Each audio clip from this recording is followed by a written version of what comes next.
শবে বরাতের দিন, ঈদুল ফিতরের দিন, মাহে রমজানের দিন। মাহে রমজান মাসে একটি টাকা দান করলে 70 টাকা সম পরিমাণ সওয়াব হওয়া যায়, সওয়াব পাওয়া যায়। তারপরেও টাকা পয়সা দান সদকা করতে মন চায় না। এই জন্য রাসূল সাল্লাল্লাহু আলাইহি সাল্লাম বলেন, as-সাদকাতু তারাদ্দুল বালা, সদকা করলে, দান সৎকার মাধ্যমে অশুভ মৃত্যু দূর হয়ে যায়, বালা মুসিবত দূর হয়ে যায়, অভাব অনটন দূর হয়ে যায়। ও আমার উম্মতেরা, তোমরা বেশি বেশি পরিমাণ দান সৎকা করো, দিনে করো, রাত্রে করো, প্রকাশ্যে করো, প্রকাশ্যে করো, মানুষের সামনে করো অথবা মানুষের গোপনে করো, যেভাবেই করো, এই সৎকাটা যদি মালিকের সন্তুষ্টির জন্য হয়, এই দানটা যদি মালিকের সন্তুষ্টির জন্য হয়, এই কোরবানিটা যদি রবের সন্তুষ্টির জন্য হয়, এই স্যাক্রিফাইসটা যদি ইসলামের জন্য হয়, এই স্যাক্রিফাইস, এই দান সৎকা যদি পৃথিবীর কাউকে দেখানোর জন্য না হয়, পরকালে জান্নাত পাওয়ার জন্য যদি হয়, তাহলে সঙ্গে সঙ্গে তোমার দান সৎকা কবুল করে আল্লাহ পাক রব্বুল আলামিন তোমার হায়াতের মধ্যে বরকত দান করে দিবেন। বলেন সুবহানাল্লাহ।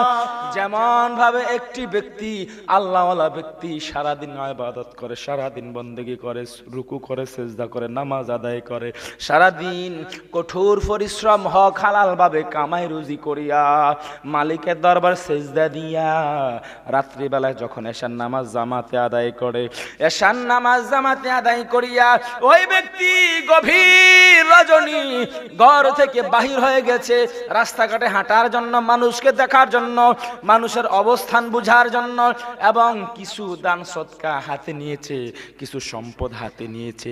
আজকে যার সঙ্গে দেখা হয় তাকে এই দান সদকাটা দিয়ে দেওয়া হবে। কিছু টাকা পয়সা অর্থ সম্পদ হাতে লইয়া গভীর রজনীতে যখন বাহির হয়েছে, প্রতিমধ্যে একজন মহিলার সঙ্গে দেখা হয়েছে। এই মহিলার সঙ্গে যখন দেখা হয়েছে, দেখা হওয়ার পর এই মহিলাকে এই টাকাগুলো দিয়া বলল, এটা তোমাকে আমি আল্লাহর রাস্তায় দান করে দিলাম। মহিলা টাকাটা নিয়ে গেল। লোকটা আবার আল্লাহ আল্লাহ জিকির করতে করতে লোকটা যখন বাসায় চলে আসলো, পরের দিন সমাজে কানাঘুষি করতে লাগলো মানুষ। সমাজবাসীগণ বলে, হায় রে হায়, অমুক ব্যক্তি নাকি আল্লাহর ওলি, আল্লাহওয়ালা ব্যক্তি নাকি, অথচ তিনি কালকে রাত অমুক বেশ্যা মহিলাকে, অমুক খারাপ মহিলাকে দান করেছে। তিনি যদি আল্লাহর ওলি হয় তাহলে বেশ্যাকে কেন দান করলো? মানুষ সমালোচনা করে। তিনি বলে, হায় রে হায়, কেন এই বেশ্যাকে দান করলাম এটা তো আমিও জানি না। আমি নিয়ত করেছি যাকে সামনে পাবো তার হাতে টাকাটা তুলে দিব। এই ব্যক্তিকে সামনে পেয়েছি তো আল্লাহ সন্তুষ্টির জন্য দিয়েছি। দ্বিতীয় রাত আবার তিনি বাহির হইলেন। আবার তিনি দ্বিতীয় রাত আল্লাহ আল্লাহ জিকির করতে করতে তিনি যখন বাহির হইলেন, বাহির হওয়ার পর আল্লাহ জিকির করে আর মনে মনে খোঁজে, আমি যদি একজন ভালো মানুষ পাইতাম তার হাতের মাঝে আমি এই টাকা পয়সাগুলো দিয়ে দিতাম। দ্বিতীয় রাত আর একজন মানুষের সঙ্গে দেখা হয়েছে। দেখা হওয়ার পর ওই মানুষকে বললেন, ভাই তোমার জন্য কিছু টাকা পয়সা আমি এনেছি, অর্থ সম্পদ এনেছি আল্লাহর খুশির জন্য, আল্লাহ সন্তুষ্টির জন্য, নাও তোমাকে আমি সৎকা করে দিলাম, উপহার দিলাম, উপঢৌকন দিলাম। ওই ব্যক্তি টাকা পয়সা হাতে নিয়ে গন্তে গন্তে বাড়িতে চলে গেল। আর দ্বিতীয় দিন সমাজে কানাঘুষি করতে লাগলো, তিনি নাকি আল্লাহওয়ালা। কেমন আল্লাহওয়ালা?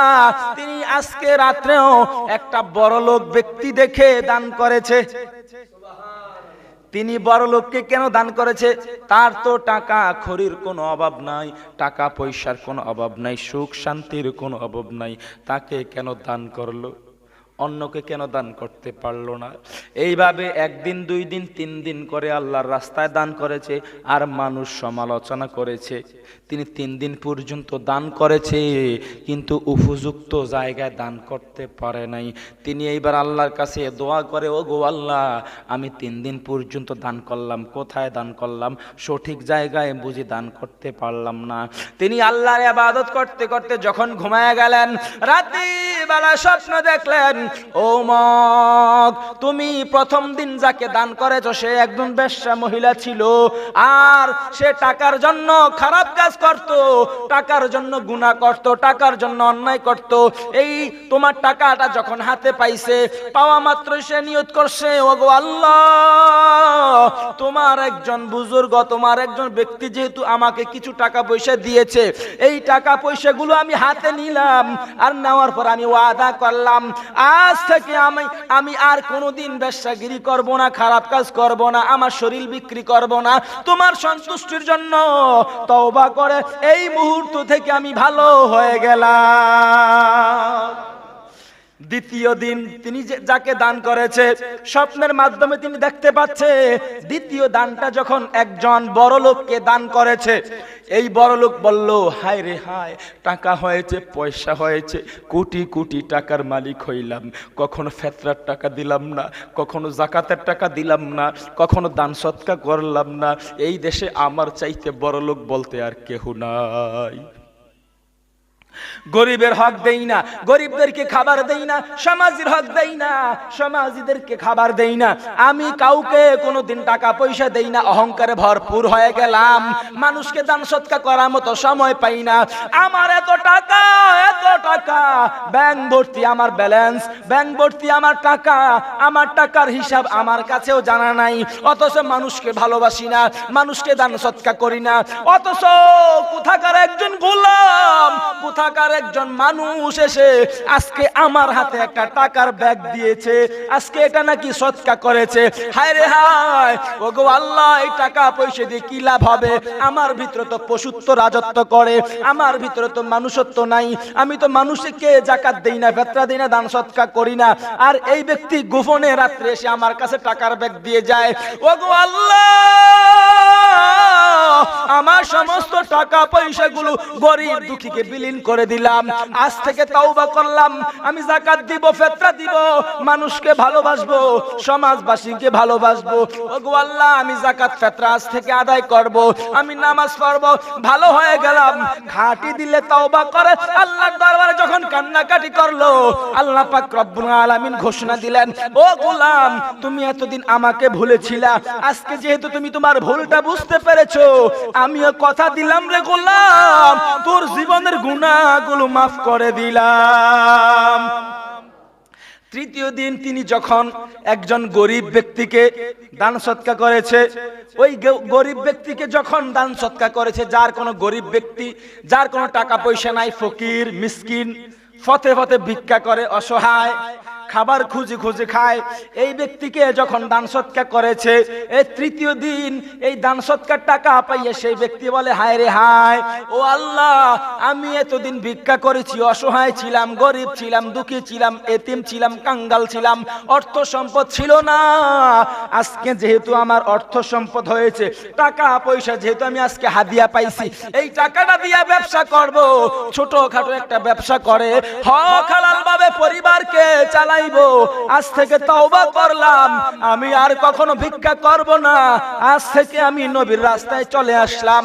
আল্লাহ পাক রব্বুল আলামিন বলেন, ও গোলাম, তোর জীবনের গুনাহগুলো maaf করে আমি আল্লাহ আজ থেকে তোকে ঈমানদারের খাতায় লিখে তোকে আমি আল্লাহ ঈমানওয়ালা বানায়া দিলাম। এই বুজুর্গ বলতেছে, হয়তো এই বুজুর্গকে স্বপ্নে দেখানো হইতেছে, তোমার দান করার কারণে 3 ব্যক্তি মাপ পেয়েছে, তোমার দান করার কারণে 3 ব্যক্তি তওবা করেছে, তোমার দান সদকা কবুল হয়েছে, তোমাকেও আল্লাহ পাক রব্বুল আলামিন পছন্দ করেছেন, তোমাকেও আল্লাহ পাক রব্বুল আলামিন কবুল করেছেন, তোমাকেও আল্লাহ পাক রব্বুল আলামিন ঈমানদার হিসেবে গ্রহণ করেছেন। সালাতুন ইয়া রাসূলুল্লাহ আলাইকুম,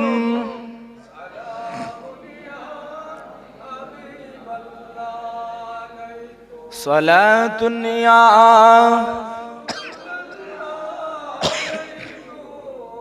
সালামুন ইয়া হাবিবাল্লাহ আলাইকুম, খোদায়ে খুদ খরিদায়ে মুহাম্মদ, खुदा मिलता बाज़ारे मुहम्मद सलातुनिया रसूल अल्लाह अलैकुम सलामुनिया হাবিবাল্লাহ আলাইকুম। ও আমার বাবাজিরা, আমার আব্বাজিরা, আমার দেওয়াতলি গ্রামের ভাই বাবারা, কিসের এত অহংকার? আল্লাহ পাক রব্বুল আলামিন বলেন, গোলাম তুমি যখন অসচ্ছল অবস্থায় থাকবা, গরিবী হালতে থাকবা, তুমি যখন দুঃখে থাকবা, বিপদে থাকবা, কষ্টে থাকবা, তোমার নিজেরে খাওয়ার মতো অর্থ জোটে না, তুমি যখন বিপদে থাকবা, সমস্যায় থাকবা, গরিবী হালতে থাকবা, তখনও দান করবা। আমার রাস্তায় আমার সন্তুষ্টির জন্য যা আছে তা থেকেই দান করবা। আর তুমি যখন সচ্ছলতা পাইবা, তুমি যখন বড়লোক হইবা, তুমি যখন কোটিপতি হইবা, তখনও দান করবা। আমি আল্লাহ সন্তুষ্টির জন্য। জোরে কোন সুবহানাল্লাহ। যেভাবেই থাকো না কেন, গরিব হও আর বড়লোক হও, কারো দিকে তাকায় থাকার কোনো সুযোগ নাই। তুমি গরিব হও আর বড়লোক হও, তোমার কাছে যা আছে তা থেকেই দান করো। তুমি যেই অবস্থায় আছো সেই অবস্থা থেকে দান করো, কারো দিকে তাকানোর কোনো সুযোগ নাই। আজকে যে শবে বরাত, এই শবে বরাতের রাত্রটা অনেকের ভাগ্যে জুটতে পারে, আবার অনেক রাত্র আসার পূর্বেই হয়তো দুনিয়ার জমিন থেকে চির বিদায় নিয়ে কবরস্থানে শুইতে পারে কি পারে না। তাহলে অহংকার কিসের? মানুষের সঙ্গে ভালোবাসা সম্পর্ক রাখতে হবে, মহাব্বত রাখতে হবে, সমাজবাসীদেরকে ভালোবাসতে হবে, মুসলমানদেরকে ভালোবাসতে হবে। নিজেকে যদি মুসলমান বলে দাবি করেন, নিজেকে যদি মুসলমান বলে দাবি করেন, যা কিছু আছে তা থেকেই আল্লাহর রাস্তায় দান সদকা করতে হবে।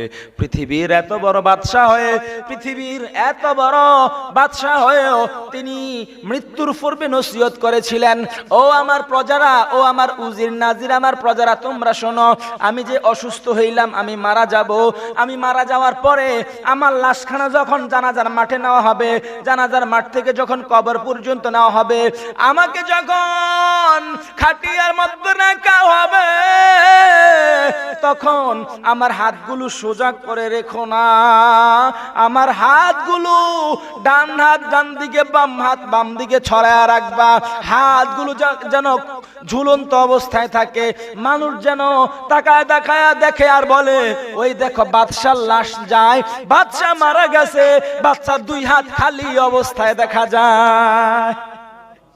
বাদশা কোটিপতি ছিল বটে, ধন সম্পদ ছিল, বাদশার বাদশাহিত্ব ছিল, আজকে বাদশা নিজেও খালি হাতে কবরের পথে যাত্রী হয়ে গেছে, হাতের মধ্যে কোনো কিছু নিতে পারলো না।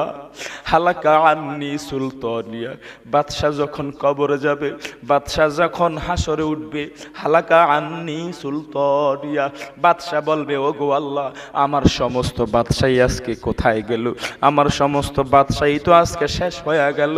হালাকা আন্নি সুলতানিয়া, আমার দুনিয়ার রাজত্ব দুনিয়াতে পড়ে আছে, আমি খালি হাতে কবরে চলে আসলাম, আমার আজকে কোনো ক্ষমতা নাই। সকল ক্ষমতার মালিক একজন, তিনি হলেন আমাদের আল্লাহ। আল্লাহ পাক রব্বুল আলামিন বলবে, যদি কোনো ব্যক্তি বেঈমান হয়, বেঈমান হয়ে মারা যায়, কালিমা নসিব যদি না হয়ে যায়, যদি জাহান্নামী হয়ে যায়, আল্লাহ পাক রব্বুল আলামিন বলবেন, ও ফেরেশতারা, খুযুহু ফাগুল্লু, তাকে ধরো, তাকে ধরো, তাকে ধরো। দুনিয়ার জমিনে সে জালেম ছিল, দুনিয়ার জমিনে ক্ষমতার বলে কলা কৌশলে মানুষকে কষ্ট দিয়েছে, সমাজবাসীকে কষ্ট দিয়েছে, মুসলমানদেরকে কষ্ট দিয়েছে, মানুষের সঙ্গে খারাপ আচরণ করেছে, অহংকার করেছে, বড়াই করেছে। দুনিয়ার জমিনে থাকা অবস্থায় মসজিদে নামাজ হইতো, মসজিদে আজান হইতো, জামাত হইতো, এই ব্যক্তি মসজিদে যাইতো না, আমাকে সিজদা করতো না, আমাকে রুকু করতো না, আমার প্রতি শুকরিয়া আদায় করতো না, এত কিছু দিলাম, এত কিছু দিলাম, এত কিছু দিলাম, তারপরও বলতো আল্লাহ আমাকে কি দিছে, জোরে কর নাউজুবিল্লাহ। আল্লাহ পাক রব্বুল আলামিন বলবেন, খুযুহু ফাগুল্লু, একে ধরো, খুযুহু ফাগুল্লু, ধরার পরে সুম্মাল জাহিমা সাল্লু,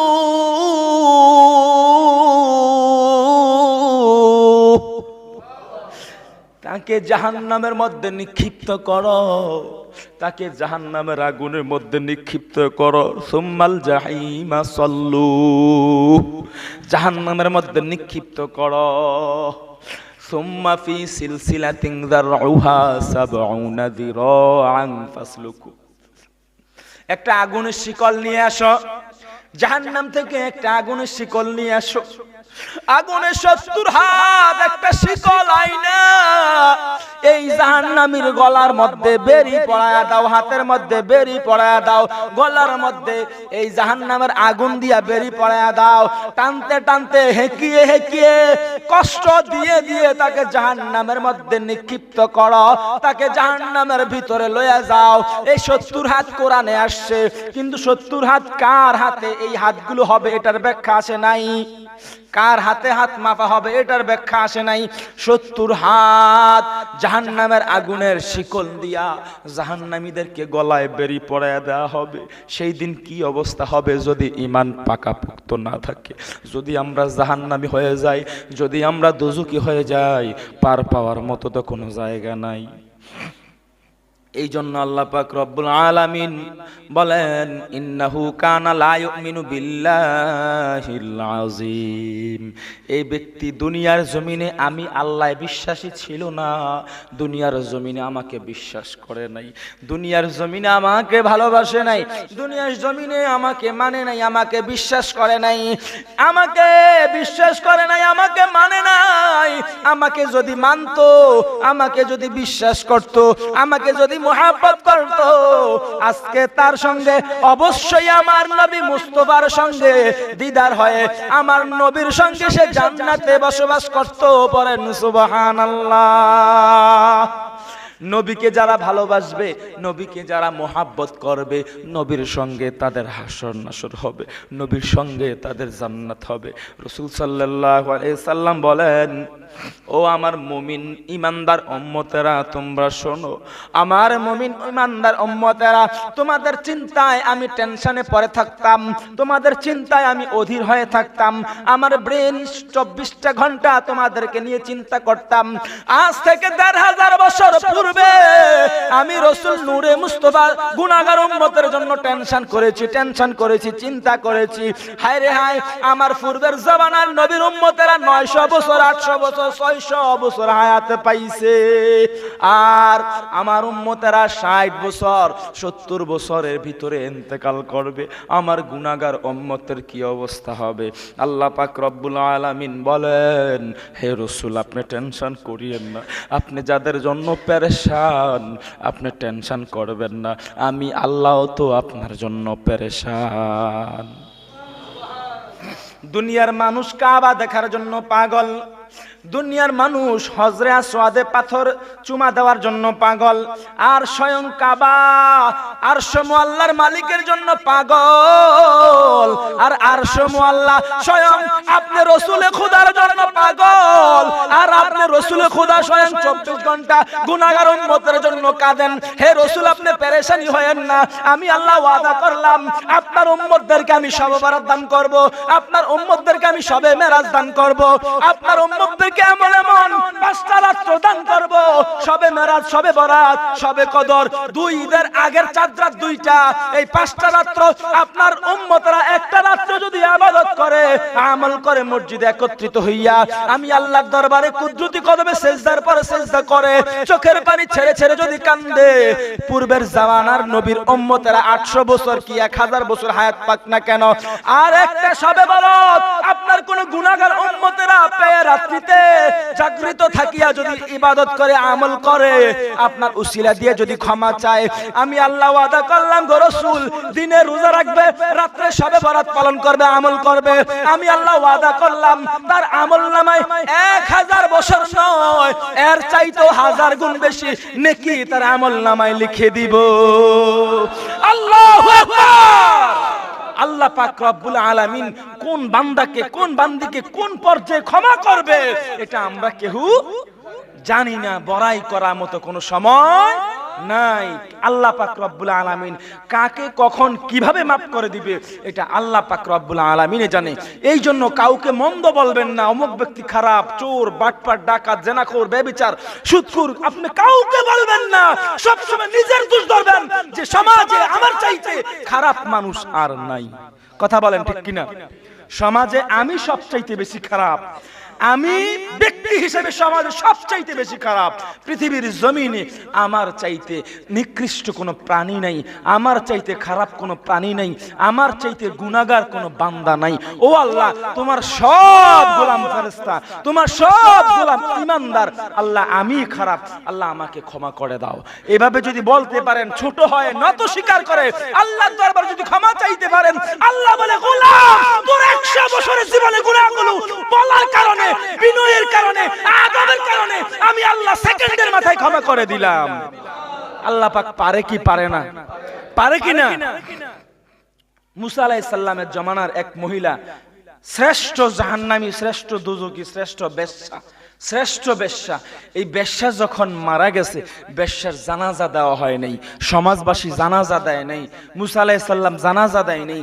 জানাজা না দিয়ে তাকে মাটিতে খাদায় ফেলছে মানুষ বিভিন্ন জায়গায়। মানুষ যে যেভাবে পারছে তার থেকে দূরে থাকছে, কারণ সেই একজন বেশ্যা, তার কাছ থেকে দূরে থাকছে। আর ওই রাত্রিতে মুসা আলাইহিস সালামকে আল্লাহ পাক রব্বুল আলামিন স্বপ্নে দেখিয়েছেন, হে মুসা, তোমার উম্মত বান্দি, তোমার উম্মতের অন্তর্ভুক্ত এই গুনাহগার মহিলাকে আমি আল্লাহ আমার সুউচ্চ জান্নাত, ফি জান্নাতিন আলিয়া, জান্নাতের উচ্চ মাকামে স্থান দিয়েছি। মুসা আলাইহিস সালাম বলে, হে আল্লাহ, আমার জানতে মন চায় আল্লাহ, তুমি রহমান আমি জানি, তুমি গফফার আমি জানি, তুমি গফুরুর রহিম আমি জানি, তুমি দয়াবান আমি জানি, কোন প্রকারে দয়া করলা এই বেশ্যা কিভাবে ক্ষমা পায়? আল্লাহ বলে, এটা বেশ্যা ছিল ঠিক, এটা বেশ্যা ছিল ঠিক, কিন্তু মৃত্যুর পূর্বে একটা কুত্তাকে পানি খাওয়াইছে। আমার একটা প্রাণী, নিকৃষ্ট প্রাণী কুত্তাকে পানি খাওয়ার কারণে আমি আল্লাহর কুদরতি অন্তরে মায়া লেগে গেছে, মায়া লেগে গেছে, মায়া লেগে গেছে। আমি আল্লাহ রহমান হয়ে গেছি, আমি আল্লাহ রহমান হয়ে গেছি, কহ্হার থেকে দয়াবান হয়ে গেছি, এমন দয়া হয়েছি বেশ্যার জীবনে গুনাহগুলো মাফ করে আমি আল্লাহ সাথে সাথে তাকে জান্নাতি বানায় দিয়েছি, ফি জান্নাতিন আলিয়া। জোরে করে আল্লাহু আকবার। এখন আমরা কি বেশ্যা নাকি তার চেয়ে একটু ভালো? কথা বলেন, ভালো কিনা? আমরা ভালো কিনা? আল্লাহ পাক রব্বুল আলামিনের দরবারে আমরা তো ক্ষমা চাইতে পারি না। এই বেশ্যা তো ক্ষমা চাইছে, কুত্তাকে পানি খাওয়াইছে, আরে বলছে, হে আল্লাহ, আমি গুনাহগার আমি জানি, আল্লাহ আমি ক্ষমা পাওয়ার যোগ্য না, আল্লাহ আমি এমন গুনাহ করেছি, আমি এমন অপরাধ করেছি, গুনাহ কাবিরা করেছি, আল্লাহ আমি ক্ষমা পাওয়ার যোগ্য না।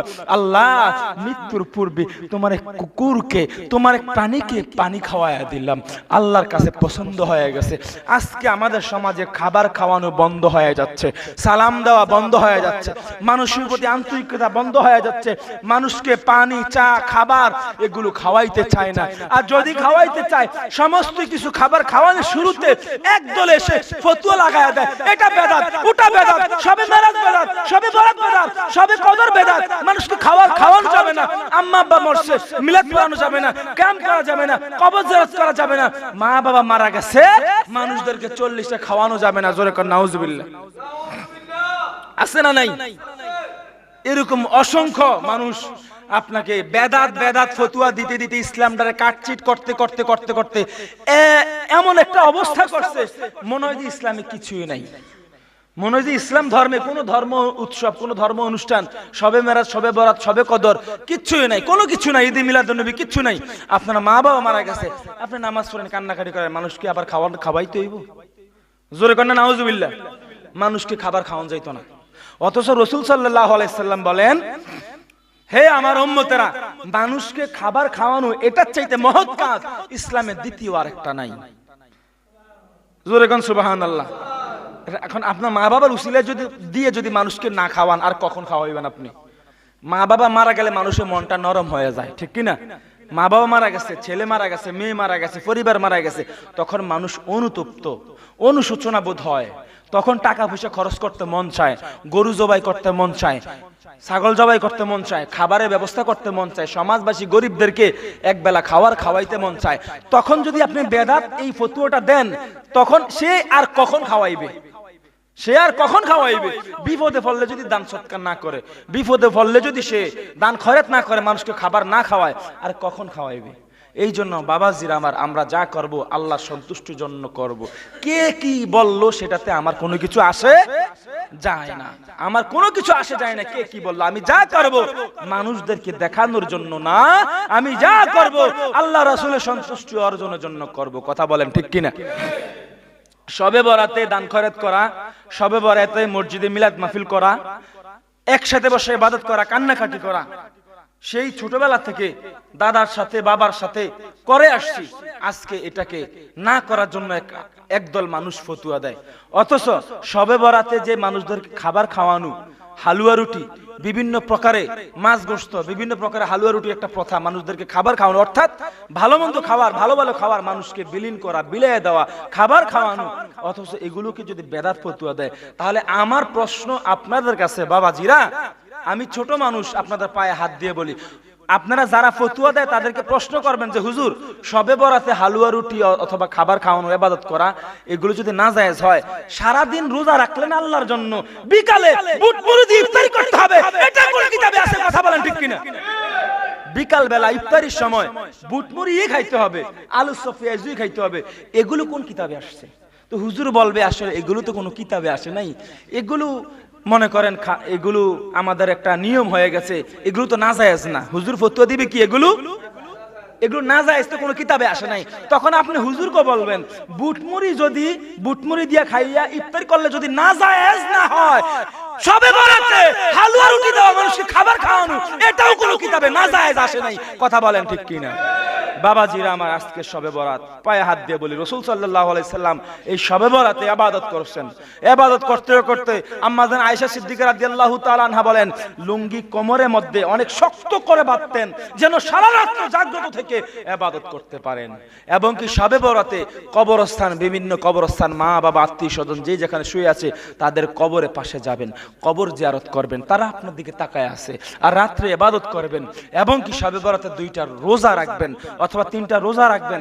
আম্মা জান আয়েশা সিদ্দিকা রাদিয়াল্লাহু তাআলা আনহা বলেন, হে দুনিয়াবাসী, রাসূল সাল্লাল্লাহু আলাইহি সাল্লাম শাবান মাস আসলে যত নফল ইবাদত করত, নফল নামাজ পড়তো, নফল রোজা রাখতেন, আর কোন মাসে এত বেশি ইবাদত করত না। কারণ রমজান আসার পূর্বে, এটা রমজানের প্রস্তুতি, রমজান আসার পূর্বে রমজানের প্রস্তুতি, রোজা রাখতে রাখতে এটা অভ্যস্ত হওয়া, মানুষদেরকে উম্মতদেরকে শিক্ষা দিয়েছেন।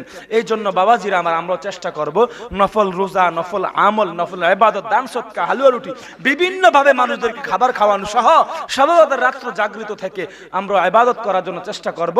আল্লাহ পাক রব্বুল আলামিন আমাদের সমস্ত ইবাদতগুলো রিয়া মুক্ত করে আল্লাহ সন্তুষ্টির জন্য যেন গ্রহণ করে নেয়। জোরে পড়ি আমিন।